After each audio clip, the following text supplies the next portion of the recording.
Okay, ladies and gentlemen, let's talk about the agricultural revolution. Remember that a revolution is a major change from the way things were done in the past. You had your non political revolutions. This is where new technology or systems create major social change.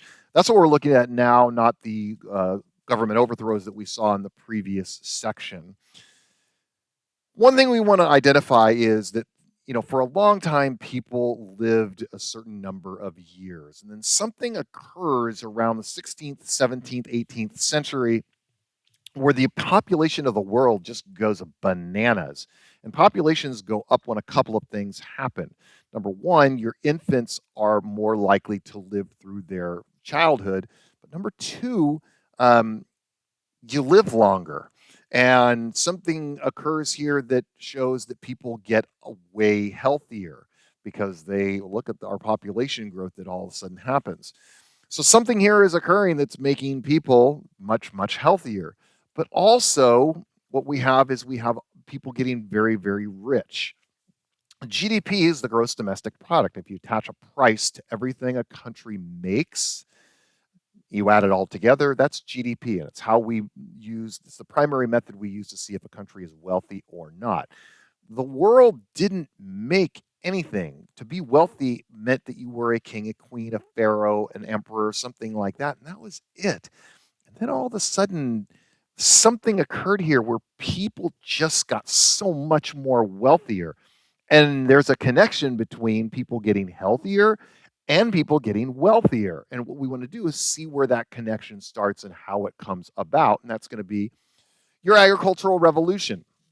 This is where we have our old traditional ways of doing things for food. This is the survival farming, where something you basically existed so you could feed yourself. And in the summertime, you prepared your food for the wintertime. And if you didn't, you died. Well, what we've done now during the agricultural revolution is the operating system of the world is about to get an upgrade. How we farm is going to totally change. The pie is going to go like this: survival. How do we divide up that pie? To this: surplus. We have more than we need. And someone that's making all of that food can just simply send it somewhere else to make money. And it's going to allow food to all of a sudden go from I need it to survive to I can get it actually for pretty cheap. And what you find is there's a lot of reasons for this, part of which is mechanization. And mechanization is the act of a machine doing the job for people more efficiently. And you're going to see that a lot of farm stuff gets mechanized now. And what the problem is that we're trying to overcome is, the population is always going to grow in the world, even though it was growing fairly slowly. Well, there was something in economics, they call it the Malthusian trap. This is where we're going to hit a point in history where you're not going to have enough food for all these people. And what are you going to do? And everybody's going to starve and it's going to be a famine. And so that what people were trying to solve is like, how is this going to happen? But also, how do you actually get people to produce food at the level? Okay, because people don't just say, okay, well, I'm just going to produce a lot of food. Something actually needs to push them towards doing that.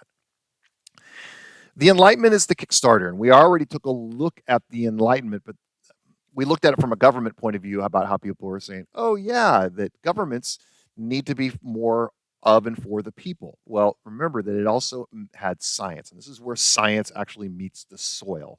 And people realize, oh, God doesn't decide how much my harvest is going to be bountiful or not.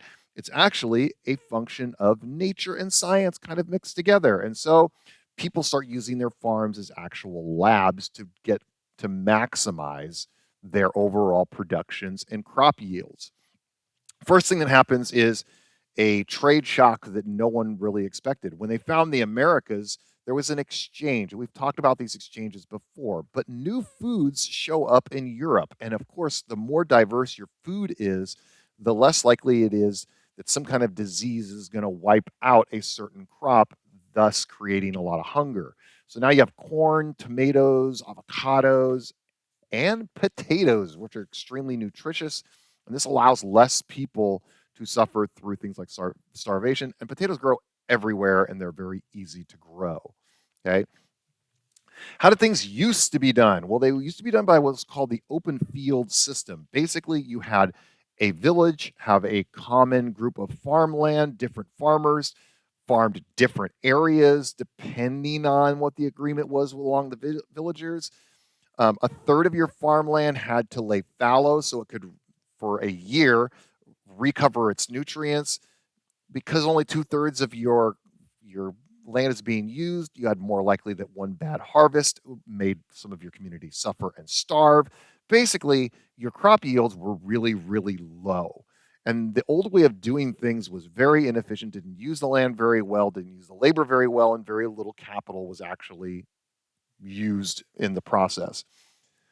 So we have our disruptions of the agricultural revolution. Number one, something called the enclosure movement. So you go from this common property for a village, and suddenly you create private property. And the British Parliament says what we're going to do is that we're going to offer up private property to individuals. Now, most of it went to wealthy nobles who either took the land or bought the land and kicked the tenants off of it.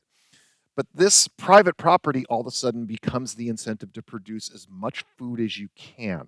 Because if you own the property, you want to get something from it. And if I really specialize in a certain type of food, I can make as much money as possible off that food. And now you have people actively trying to make as much food as they can because they can make more money. And of course, the more food you make, the cheaper the food becomes down the road. And this is the positive development we're looking for. There are consequences to it, as we will look in later, but disruption number one is the enclosure movement, where land now goes from like common village land to privatized to an owner.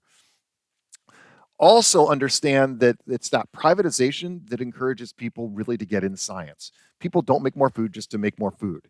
People are making more food so they can make more money. And to make more money, you need to maximize your yield and minimize the amount of resources you waste. So people turn to science, and what they realize is that science and technology make it so you can maximize how much food you make, maximizing money, and then getting that price to drop as more people, more food becomes available. So part of that science has to do with crop rotation. That is disruption number two. Instead of leaving your land fallow, you actually start to plant things that bring the nutrients back into your soil, and that is nitrogen. And I believe peas are an example of this, clover, that kind of thing. And the thing is, you can plant stuff that's going to be useful for you. So you have your wheat and your barley and that kind of thing, and that's your cash crop. That's what you make money on. But your turnips, your clover, stuff that you can still use, eat, use as feed for animals. So your soil is always being productive all year. You don't have a fallow year where 1/3 of your land does nothing and sits there useless. So crop rotation allows you to keep making money and keep producing food, but still producing food on all of your land. And this, of course, is a good thing. Disruption number three, this is engineering. This is your mechanization. It used to be that you got rid of seeds, you're just throwing seeds all over the place. It was random, it was not very good. Let's get efficient. Let's actually make machines that plow the soil really well and then do much more precision rows so it's more efficient for watering, harvesting, all of it. So you have Jethro Tull's seed drill, which actually creates strategic rows of planting at a certain depth so you can get the perfect seed perfectly planted. And then the Rotherham iron plow, instead of wood, now you have iron. You don't need as many men or livestock to pull it. It's obviously stronger, so you can get into soil that you couldn't get into before. You can also do it quicker. So it's basically both these things make farming more efficient and cheaper. And of course, if it's cheaper, then you can make more food for cheaper. Then you can actually down the road sell more food for cheaper. A lot of it has to do with making that money. Finally, we have our selective breeding. Instead of just putting animals together and expecting the same result, animals are starting to be used like a science experiment. You start combining different animals, and within 100 years, the average weight of your sheep and cattle doubles. This creates more meat, more wool, more milk for one animal. So I'm basically getting like, I got to have the animal anyway, but now the animal's way bigger and it's providing me with way more money and way more meat. Um, it's a win-win. And so you, instead of just taking the randomness from breeding, you actually selectively breed. This creates bigger creatures. Okay. The combination of these things, enclosure, crop rotation, mechanization, selective breeding, food just goes off the scale, and your average person consumes way more calories and starts to have a little bit of leisure time because they're not trying to survive anymore. They're actually thriving. Now, what happens is because I don't need all that labor on the farm, people start moving to the place where they actually can have opportunity, and this means we're going to cities. And so cities, they see growth of somewhere around 400%, and that is going to lead to the Industrial Revolution. And the Industrial Revolution, which is going to get all these crazy, wonderful inventions, can't happen without the Agricultural Revolution. So you have these better tools that are invented, which means you're going to have more food available, which means you feed workers, which work at the factory, and those factories keep on producing more, better, and cheaper tools, which create surplus food. And we have a positive loop where food is getting cheaper. People are going to get paid more. Their working conditions are going to eventually improve. But this is the positive things about revolutions that we like to see. Now, understand there are definite costs here. Every time society has to make these massive shifts because of some kind of non-political revolution, there's going to be winners and losers. And your urban worker is not going to all of a sudden go from farming to a factory and have their lives way, way, way, way better. They're going to be very marginally better. But somebody working in a factory is still going to be better off than somebody that is working to survive in a field on the food that they plant. Okay. Now, the wealthy landowner definitely is going to gain more profit, more political power, and they're going to have the ability to control the price of food. But that urban worker, their kids are going to be better off than they will, and their grandkids are going to be significantly better off, and their great grandkids are really going to be better off. And that's what we're looking in terms of human progress. Because even though there are these winners and losers, and there are all these trade-offs, and landowners get better, and displaced families and their small farmers lose their tradition, their ancestry, what we're talking about is the future. And at the time, they don't know that. And yes, they don't go through good things. But we know that eventually their part of what they do is going to make us go from, you know, farming to survive to GPS tractors that are going to be, self-driving and and harvesting on their own. This is not just like some kind of little revolution. It actually like reshapes the entirety of civilization because you have all these new farming techniques. You have the point to where people don't have to worry nearly as much as eating. And then you have those workers that work in the factories, and those factories produce things that make goods cheaper for people and inventions that make things more productive. And eventually that changes into the modern world, the world we have today, where the problem is not that we don't have enough food, it's we don't know how to get the food to the people that actually need it very well.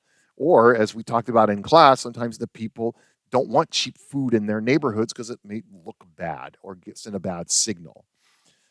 But there's a reason for this right here. What happened? The agricultural revolution made food more abundant, made food cheaper, and made people live longer. Those people, of course, because they live longer and they have cheaper food, move to cities.